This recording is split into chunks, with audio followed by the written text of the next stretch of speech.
Hey there, Agile Adventurer. Just a quick question.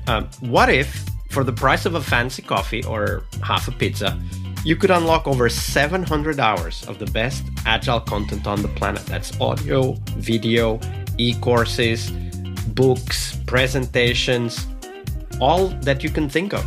But you can also join live calls with world-class practitioners and hang out in a flame war-free and AI slop-clean Slack with the sharpest minds in the game. Oh, and yes, you get direct access to me, Vasco, your Scrum Master Toolbox podcast.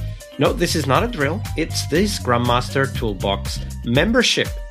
And it's your unfair advantage in the Agile world. So if you want to know more, go check out scrummastertoolbox.org/membership. That's scrummastertoolbox.org/membership. And check out all the goodies we have for you. Do it now. But if you're not doing it now, let's listen to the podcast. Hello, everybody. Welcome to our Thursday, Success Thursday, this week with Terry Haayema. Hey, Terry, welcome back. Hey, Vasco. Thank you for having me. Happy Thursday, everyone. Happy Thursday, everyone. Indeed. So on Happy Thursday, we talk about success. But before we dive into that, share with us, Terry, your favorite Agile retrospective format and why? I agonized over this, Vasco.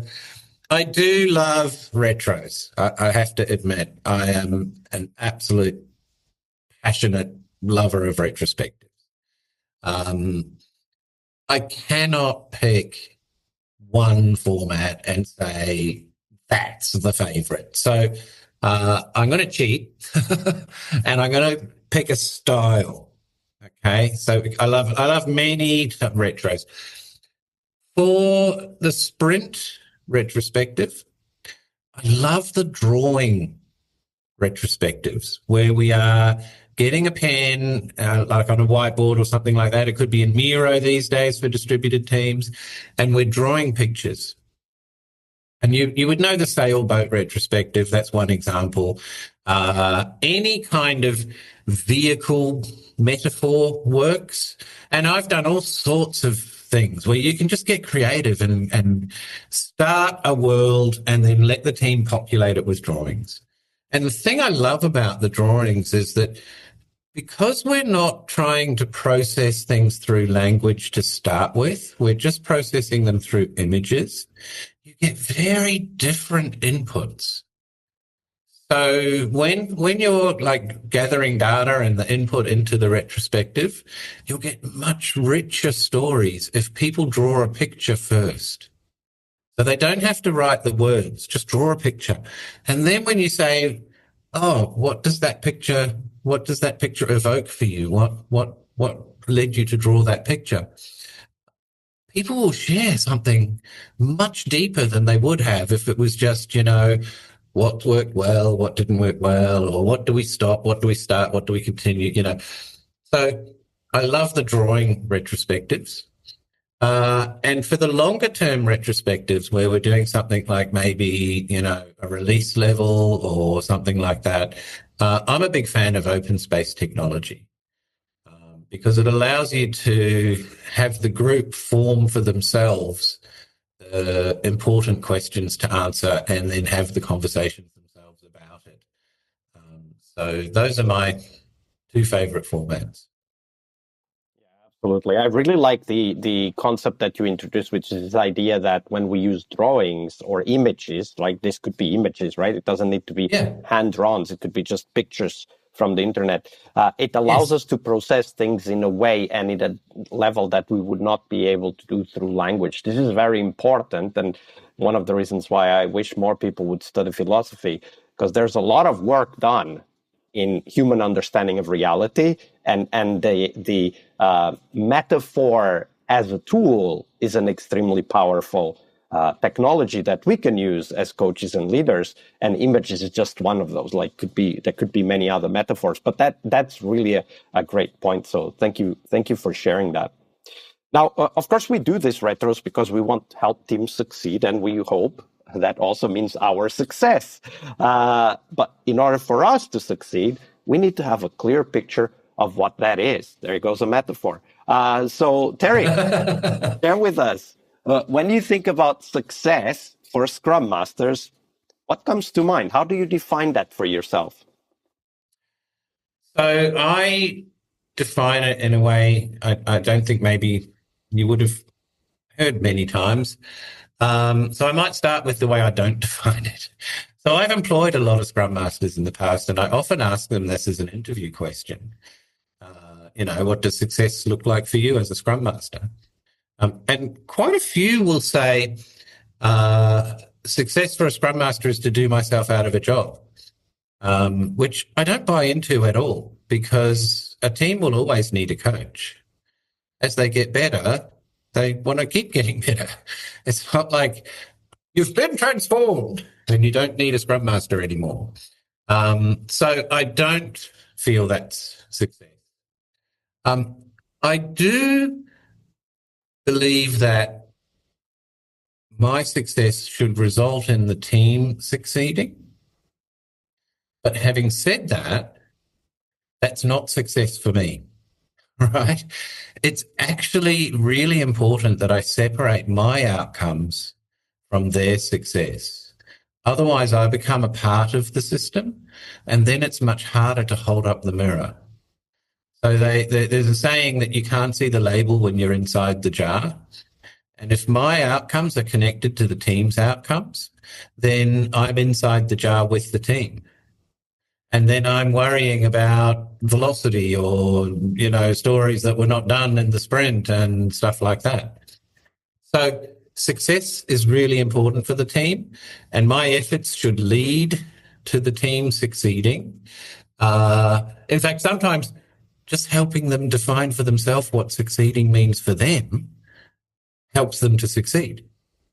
I couldn't tell you how many times I've worked with teams that don't actually have a picture of what success means as a team, right? And I do very simple things, like you just have a future perspective. Postcard from the future. Share a story that a customer would tell 6 months from now after we've been fantastically successful. What would that customer tell their friends? Things like that. And then they start to see their success differently. I don't connect to that, though. So for me, my personal purpose is to help people see differently so they find joy. When I'm succeeding, I can see visible exhibition of joy in the people that I'm working with, not just in the team. When I see their leaders approaching me with joy in their face, when I walk in the room and people are happy to see me, right, then I know I'm having an impact, because a team that's kicking goals brings joy to their leaders. It brings joy to the customers. It brings joy to their stakeholders, and it brings joy to the team. I remember many years ago, a leader came up to me and he said, "What did you do?" And I kind of went, I do lots of things. I don't know what you mean. And he said, "These two teams that you're working with, their absenteeism used to be the highest in our division, and it's now the lowest. The team had been so stressed that at least one team member was taking one sick day every week. So every single week, someone would be sick because they were so stressed. And by helping to bring them joy, not only were we improving their performance, and, you can talk about all their success factors, my success factor was their joy, but there was that flow-on effect that it actually meant their absenteeism had gone down as well. And that made their leader look really good to his peers and to his leaders. That brought him joy. So for me, it's all about joy. A long time ago, I read, it's a usability book, and it was about software. It was all about helping people who develop products with software to understand that their goal is to make their users look like superheroes. Yes. Right? That they did something that would not have been possible without the software. And I think that that's one of the things that you kind of implicitly just described, right? Like my goal as a Scrum Master is not to succeed individually, is to help others succeed. If that is the case, then they need to feel like superheroes, at least every now and then. Not Yes. all the time, because that would not be sustainable, but like every now and then. And you just gave a great story, right? Like we make teams look great to their managers. We make managers look great to their managers. And I think there's a risk, and I'm glad you mentioned it at the start of your answer.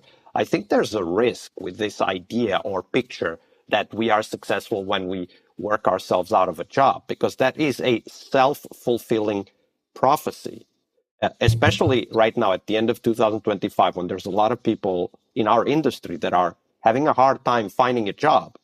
Yeah. Working yourself out of a job is not a sales argument for people to hire you. Right? Like, oh, if that's the case, then why should I have you? Yeah. Right? But if we talk about, hey, if you hire me, you will look great to your managers.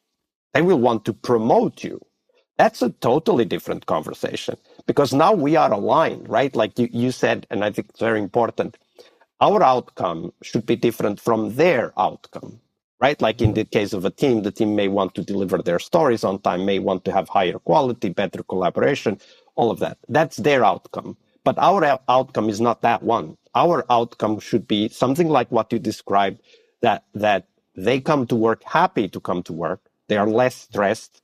And all of the good things come from that, right? Like being less stressed, more enjoying the work, more joyful in our approaches to the challenges that we're inevitably going to face. And I think that those two aspects, like stop thinking about working yourself out of a job, find an outcome, whatever that is for everyone out there listening to this episode, that is separate from the team's outcome, but justifies your investment of time and effort into that team or in the work that that team is doing, so that they are successful, but you are also successful. Because I can never find the motivation or the success in the statement, I work myself out of a job. Yeah, no, I agree.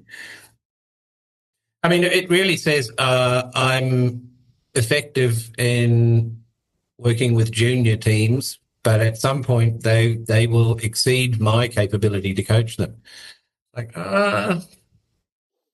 maybe our teams are already past that. and this is yet another bonus episode, perhaps in the future, and maybe that's why project management is making a comeback, because there is no project manager on earth that would say, I want to work myself out of a job. They would say something completely different. They would say, I want to deliver projects on time and on budget. Yeah. And every manager wants that.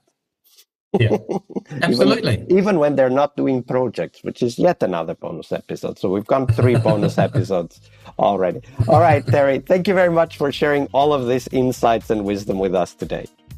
Thanks, Vasco. All right, I hope you liked this episode. But before you hit next episode, here's the deal. This podcast is powered by people like you, the members who wanted more than just inspiration. They wanted real tools and real connection to people who are practicing Agile every day. We're talking access to over 700 hours of Agile Gold, CTO level strategy talks, summit keynotes, live workshops, e-courses, deep dive interviews, books, and if you're into no estimates, we got the pioneers of no estimates in those deep dive interviews as well. Agile business intelligence, creating product visions, coaching your product owner courses, you name it. You'll get invites to monthly live Q&As with Agile pioneers and practitioners, plus a private Slack community, which is free of all of that AI slop you see everywhere, and of course, without the flame wars. It's a community of practitioners that want to learn and thrive together. It's the best place to connect with community and learn together. So if this podcast has helped you before, imagine what you will get from this podcast membership. So head on over to scrummastertoolbox.org/membership and join the community that's shaping the future of Agile. And we have so much for you. So check out all the details at scrummastertoolbox.org/membership, because listening is great, it's important, but doing it together, that's next level. I'll see you in the community Slack. We really hope you liked our show. And if you did, why not rate this podcast on Stitcher or iTunes? Share this podcast and let other Scrum Masters know about this valuable resource for their work. Remember that sharing is caring.